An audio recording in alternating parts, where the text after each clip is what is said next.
Olá, esse é o programa Sociedade Solidária, uma iniciativa da Legião da Boa Vontade, sempre colocando em debate os temas que preocupam os brasileiros.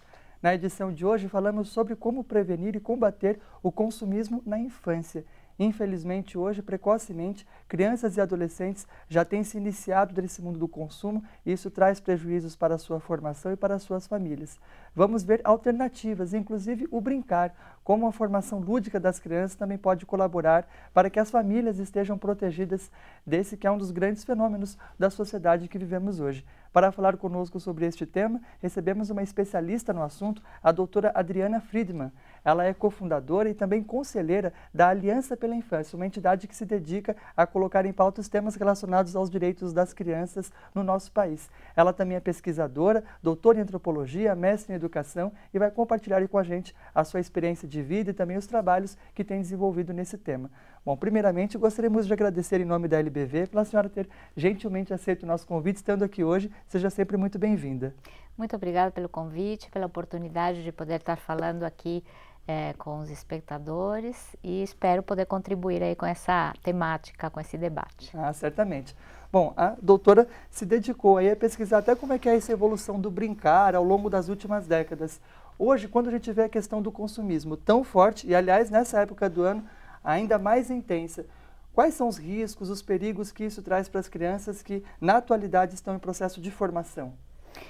Veja bem, na verdade o homem sempre brincou, as crianças, os adultos sempre brincaram desde que existe o homem, desde a antiguidade, e se brincava naturalmente. O brincar era uma ação, era alguma coisa muito natural na vida do ser humano.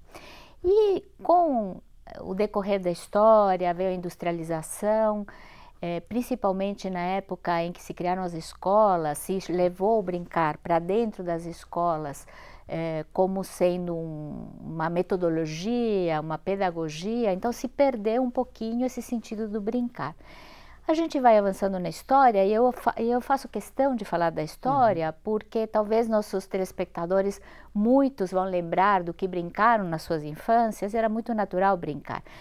E de repente a gente entra nesse século XXI, a industrialização veio muito forte no final do século passado e neste século a mídia, a tecnologia e principalmente o grande consumismo, essa fome, essa febre de consumo vem invadir a vida de todos nós. E de uma forma muito sutil vai invadindo a vida das crianças, né, que estão muito expostas à televisão.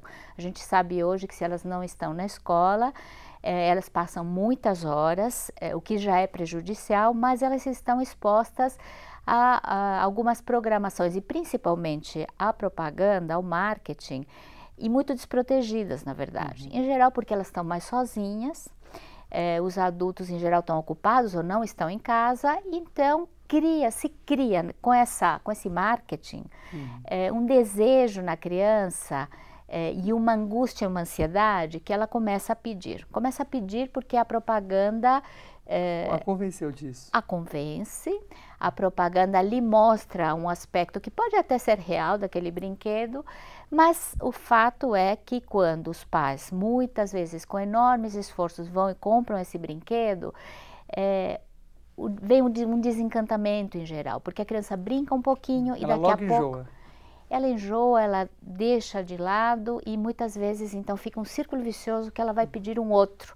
Ou porque a propaganda está trazendo, ou porque o amiguinho tem e porque se criam desejos para preencher um aspecto psíquico das crianças que é muito mais a falta de presença dos pais, dos cuidadores, do que verdadeiramente o que aquele brinquedo vai preencher na vida delas, né? Isso, por outro lado, está até por trás da atitude dos pais, né? Que muitas vezes, com a consciência pesada de não poderem estar ao lado do filho o tempo que gostariam, acabam também cedendo muitas vezes a esses apelos das crianças e de forma até prejudicial a elas muitas vezes. Esses pais, um pouco por culpa, um pouco porque todo mundo no entorno acaba comprando e porque as crianças acabam até fazendo escândalos, né?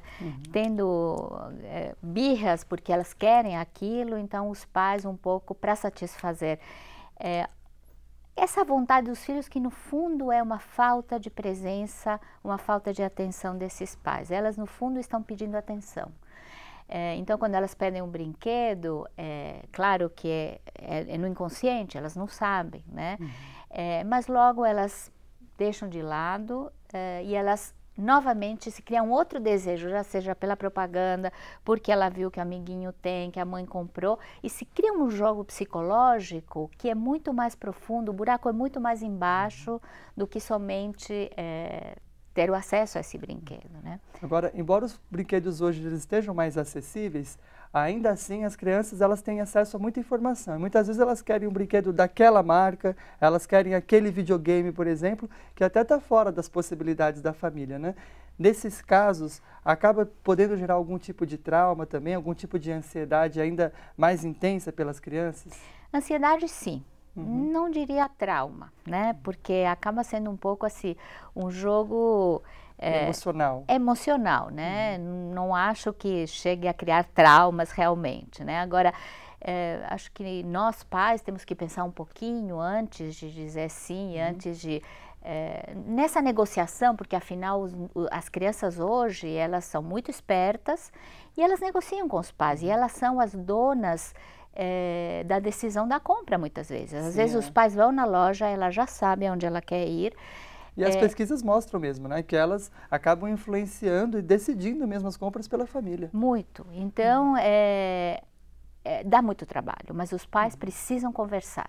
Precisam conversar de várias coisas, mas mais do que conversar, talvez esse tempo de tentar convencer a criança de que é muito caro, que não é bom, que não posso, que eu já comprei semana passada, utilizar esse tempo para estar junto, para brincar junto, para sair, para poder conhecer outras possibilidades de convivência com a criança, porque essa é uma forma que a criança sai um pouquinho, em primeiro lugar, da frente da televisão, de ficar tantas horas. Não que a televisão seja absolutamente prejudicial, tem muitos programas e muitas coisas interessantes. A questão é que os pais acabam se apoiando na babá eletrônica que a televisão acaba sendo e não acompanham o que as crianças estão assistindo, né?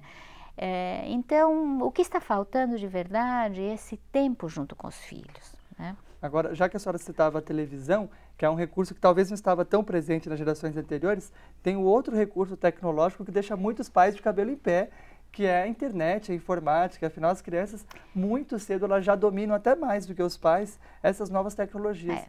E nesse caso, e como conciliar esse desejo da criança pelo brincar, por experimentar novas possibilidades, mas também com aquela preocupação que os pais devem ter com os riscos que estão aí?